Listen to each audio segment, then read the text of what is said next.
Hello, ladies and gentlemen. My name is Itamar Golomb, and I'm here with Nathaniel and Rotem Leiba. And today, we will be presenting the Middle Ages Research Project. Okay, first thing, we're going to start with food. The most popular food in the Middle Ages were meat, dairy, such as cheese, milk, and eggs, nuts, fruits and vegetables, honey, fish, and grains, such as bread and cereal. During the Middle Ages, some people did not have that much money, and the poor people mainly ate barley, such as known cereal grain. They used barley to make bread, pizza, and oatmeal, and even soup. They grew their own onions and cabbage to add to the soup to give it some flavor, and they also gathered apples to make apple pie.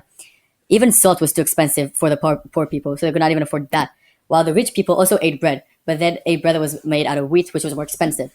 They also ate meats like pork, roast beef, lamb chops, deer, and rabbit. And they could also afford spices that came all the way from India, spices like pepper and cinnamon and etc.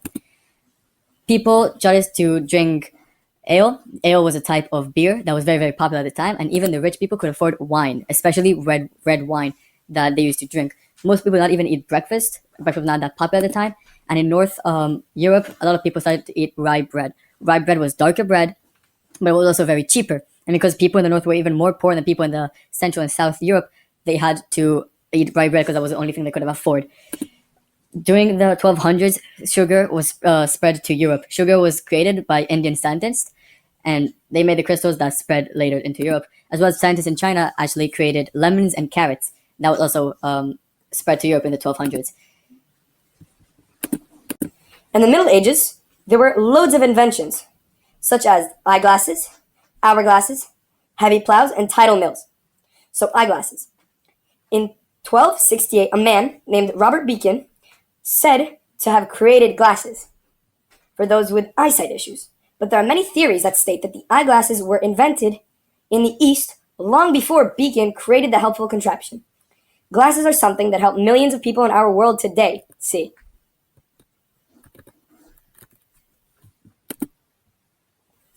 Tidal mills.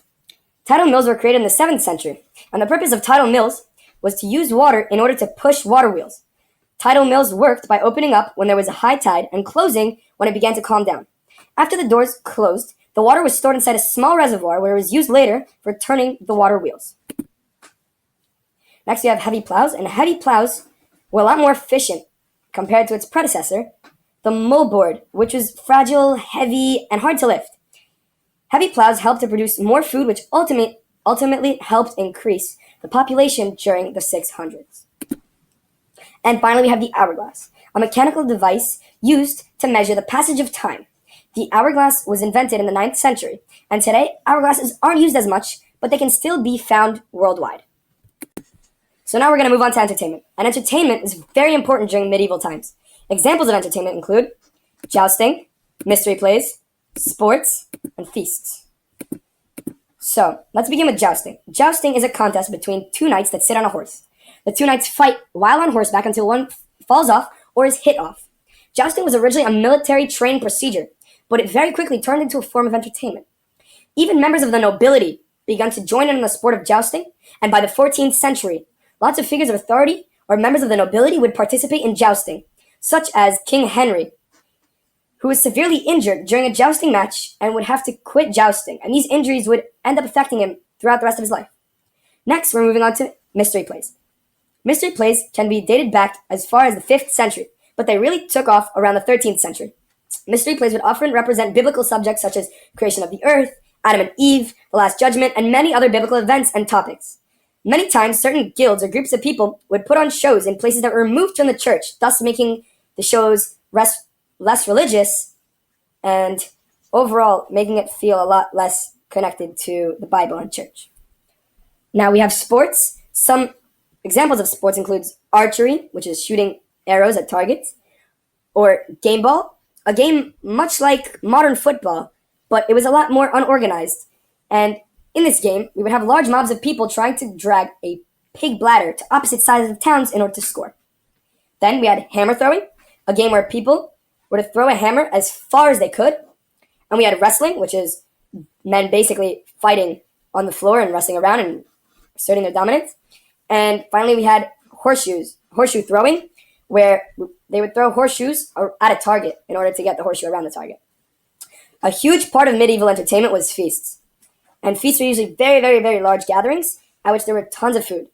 When feasts were held, they were usually held on a major holiday or because there was a special occasion on that day. After the Crusades, the term feast had found a whole new meaning, and food became a lot more exotic, and the overall quality and elegance of the feasts went up. Next, we're going to be talking about the 100 Years' War. The 100 Years' War, ironically, was actually more than 100 years. It was a long conflict between the kings of France and England between 1337 to 1453. France at the time had the bigger army, better financial resources, and better military resources. France was considered the most populated and powerful state in Western Europe at the time. Yeah, so. England at the time were a very actually small populated country. The army was not as big, but was very, very disciplined and very successful when using their long bows. Even though the French army was stronger than the British army was actually repeatedly victorious against the French forces. Some of the causes of the war were 1. Aquitaine. Aquitaine belonged to the English kings, but was under the French estate of France. The kings of England wanted Aquitaine to be independent and would be part of the English crown. Second cause of the war was when Charles IV died. He was the last direct line of the Capetian dynasty. The kings of England were the closest relatives to him because his daughter has married the English king, and they claimed the crown of France. The French people were not happy about this, and the two kingdoms went to war. So we're going to start by talking about 3 major wars that happened during the 100 Years' War. First of all is the Battle of Sluys that took place at 1340. It was the largest naval confrontation of the entire 100 Years' War, and the French navy was actually destroyed at the time. It was a very long war and brutal. 15,000 people died, and admirals that were caught were executed by the English. The battle removed the threat that France will invade England's mainland because now the whole navy were destroyed, and instead there will be an actually big English invasion into France.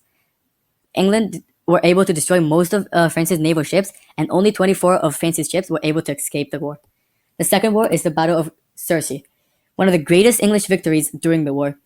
Edward III's main goal was to march through France, causing as much damage as possible to force the French to go to battle against him, which he thought God would give him the victory. The French had between 20,000 to 25,000 people, while the English had only 15,000 people that were fighting the war, even though the French were beaten and they ordered to retreat. The third battle is the Battle of Poitiers. A teenage prince actually led the English army. He managed to capture the French king and almost started negotiations to end the war, but that chance was actually squandered when the French king escaped. At the time, King John II was moving away from Normandy and towards Prince Edward, that started moving back to Bordeaux, which was a safe base. But it was too late, and John's angle allowed him to get in front of Prince Edward and caused him to stop. For this war, the French had between 12,000 to 16,000 soldiers, while the English had only 6,000 to 8,000 men. Before the battle, the English and the French army broke into 3 groups. When the first French group tried to attack the first English group, they were unsuccessful in breaking them down, and they started to flee. The second group tried to attack the English army, but they were also unsuccessful. And when they fled, the third group did not even try to attack the English army, and they fled as well. As they were fleeing from the battlefield, King John IV was caught and was sent to Prince Edward of England. In 1360, the Treaty of Calcis was signed between France and England. King John of France gained back his title, but granted independence to Aquitaine. By 1380, King John's son has conquered almost all of the land back, and Henry V of England decided to renew the war. The Treaty of Troyes was signed between Charles IV of France and King V of England. The treaty married between King Henry and Catherine, who was Charles's daughter. Even though King Henry had many allies within France, the majority of French population refused to agree to English domination. One of the people that opposed English domination was Joan of Arc.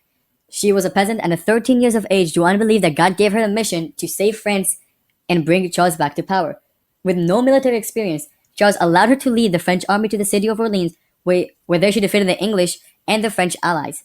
Joan of Arc's reputation was growing, and in spring of 1430, it was going too much that she was thrown out of the city and was left outside of the gates. She got captured and brought to the English commander, and she was tried for 70 different charges. Charles tried to distance himself away from her, so did not attempt to negotiate her release, even though she got back to the city of Orleans, and she was executed on May 30th, 1431. The end of the 100 Years' War was never marked by a peace treaty between England and France, but England just recognized that the French forces were too strong for them to deal with them, directly confront with them at the time. And France were finally free from all English invaders and resumed to be the strongest nation in Western Europe at the time. And now moving on to the Spanish Inquisition.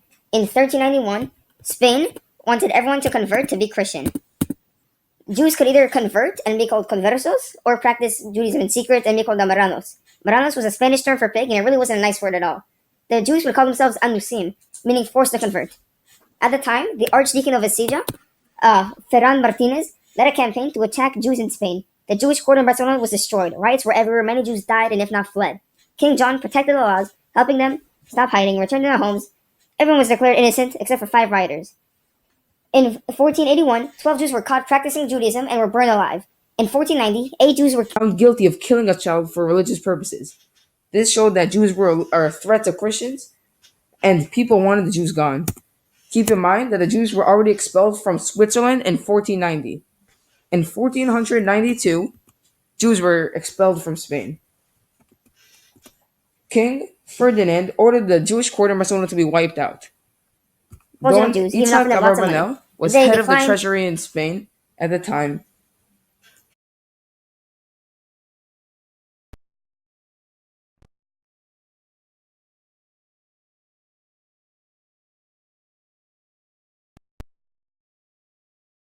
Jews were accused of having started a fire in Poland and were ordered to move to a ghetto and could have left after 400 years.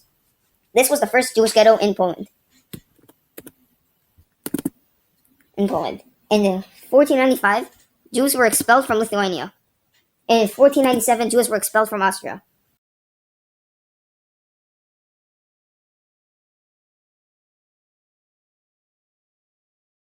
Jewish parents to convert. In 1499, conversos weren't even allowed to leave Portugal. Moving on to the Great Schism. There were 2 main churches at the time, Roman Catholic Church and Greek Orthodox Church. The Roman Catholic Church believed that the Pope was very strong and was the closest person to God on earth. The Greek Orthodox Church believed that the Pope was more equal to other people, but not as much as the Romans believed that he was. There was religious tension for years. Western Europe backed up the Roman Catholic Church, and they all spoke Latin over here. And Eastern Europe supported Greek Orthodox Church and spoke Greek. In West, the Papal Legates ruled, and East, the Constantinople Patriarch ruled. When Pope Gregory XI died, Pope Leo IV was the new pope. The Pope Leo IV and the Patriarch in Constantinople didn't really like each other. In 1054, Pope Leo IV in the West excommunicated the Patriarch in the East. The Patriarch in the East responded by excommunicating Pope Leo IV in the West. The 2 halves began to spread apart. The College of Cardinals spoke mostly French, and because of this, they typically chose Pope from Avignon, a place in France. But in 1378, a Roman mob scared the College of Cardinals into picking an Italian pope, Pope Urban VI. Pope Urban VI was very harsh and strict, and he acted as a dictator. And because of this, the College of Cardinals had to reconsider and chose a new pope, Clement VII. He was from France, where they originally wanted to pick from. And Clement VII, while he was in Rome, set up a new papal court back home. Now, at this time, there were 2 popes, Pope Urban VI and Pope Clement VII. People were now very conflicted, like which pope was better. They didn't know who to pick. So, this was very weird and very awkward. It wasn't anything like this before in history. So, in 1414, Sigismund, the Holy Roman Emperor at the time, they scheduled a meeting in Constance, Germany. Each nation voted. They decided that, number 1, the Council of Constance has supreme authority of the Church. Number 2, the Pope has power, but the Council of Constance has more. Number 3, popes can make mistakes and can even be claims that they were against the Church. Number 4, popes were the first officers of the Church and can be removed if they fail to do what is expected. In 1414, one by one, the popes either got resigned or fired, and essentially Martin V was elected into position by Council of Constance. Immediately, Martin said that the council was illegal, and then the council said that they were higher than the Pope, even though he disagrees with them, that they were in charge and they could do whatever they want. So now, people were again conflicted. Who is more powerful? The council who elects the Pope or the Pope?